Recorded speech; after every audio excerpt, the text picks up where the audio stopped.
Guys, welcome back to my channel. আমার স্বপ্নের পৃথিবী চ্যানেলে সকলকে জানাই স্বাগত। কেমন আছেন সবাই? তো এই কদিন কিন্তু প্রচণ্ড পরিমাণে বৃষ্টি হচ্ছিল, তো এই কদিন কিন্তু বেরোনো হয়নি কোথাও। আর এই যে হচ্ছে মাঠে আমরা কিন্তু অবশ্যই আজকে বেরিয়ে পড়েছি, যেহেতু এই কদিন ধরে প্রচণ্ড পরিমাণে বৃষ্টি হচ্ছে আর বাড়ি বসে থাকতে তেমন ভালোও লাগছে না। তো ভাবলাম যে চলো যাই, একটু ঘুরে আসি। তো আমার বোন আছে সাথে আর কাকা ওই যে পিছনে। তো আমরা কিন্তু পেয়ে গেছি ছোটোখাটো একটা দীঘা, মানে দীঘায় বলতে পারেন। মানে চাই কদিন যেহেতু বৃষ্টি হচ্ছে তো চারিদিকে জল জমে আছে, আর এটা হচ্ছে একটা খাট। কিন্তু এমনি যাচ্ছি না, আমরা ঘুরতে বেরিয়ে গেছি। এই সবাই একটু ঘুরছে, আমিও একটু ঘুরি। আর রাস্তাঘাটের মানে পরিবেশটা দেখুন। আর এটা এই সময় কি হাট, আপনাদের কাদের এমন ভালো লাগে বৃষ্টির সময় হাঁটতে অবশ্যই বলবেন। আমরা কিন্তু বেরিয়ে পড়েছি, আর বৃষ্টি মনে হচ্ছে একটু, মানে কিন্তু ভালোই বৃষ্টি পড়ছিল। আর এদিকে আমার কাকা আর মানে আমার কাকার মেয়ে, আমার বোনটা, ওরাতে কিন্তু হেঁটে হেঁটে যাচ্ছিল। এটা কিন্তু আমাদের এদিকে ধানের চাতাল, কিন্তু সব বৃষ্টির মধ্যে ঢেকে দিয়েছে সব। তো আমরা কিন্তু প্রায় চলে এসেছি, আর যাচ্ছি কোথায় সেটা আপনারা অবশ্যই দেখতে পাবেন। একটু ধৈর্য ধরতে হবে। দীঘাতে চলে এসেছি দেখুন।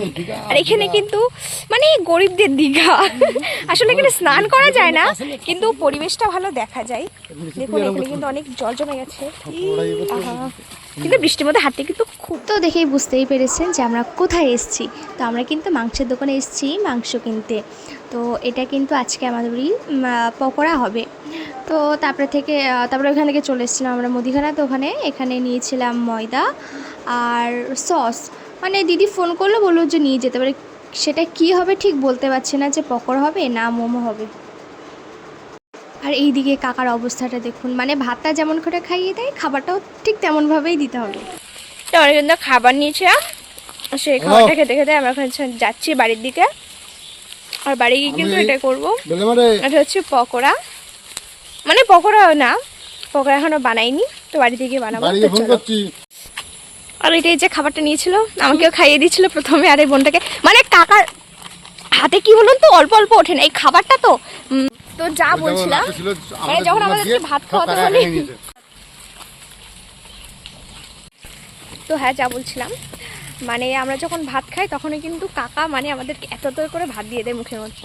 মনে করে যে সব জিনিসই এক, তাই জন্য খাবারগুলো এতগুলো করে দিচ্ছে গালের মধ্যে। চলো আবার দেখা হচ্ছে বাড়িতে গিয়ে। বাড়িতে এখন অনেক কাজ, গিয়ে পকোড়াটা বানাতে হবে। চিকেন আছে এর মধ্যে, বৃষ্টি পাচ্ছে। চলো আমরা কিন্তু এখন যাচ্ছি বাড়ির দিকে। আর বাড়িতে গিয়ে মানে ওই চিকেনটা দিয়ে কী বানানো যায় তো সেটাই ভাবছি। তো আজকের ব্লগটা ছিল এটুকুই। তো কেমন লাগলো অবশ্যই বলবেন। Okay bye, tata. আবার দেখা হচ্ছে পরের একটা ব্লগে।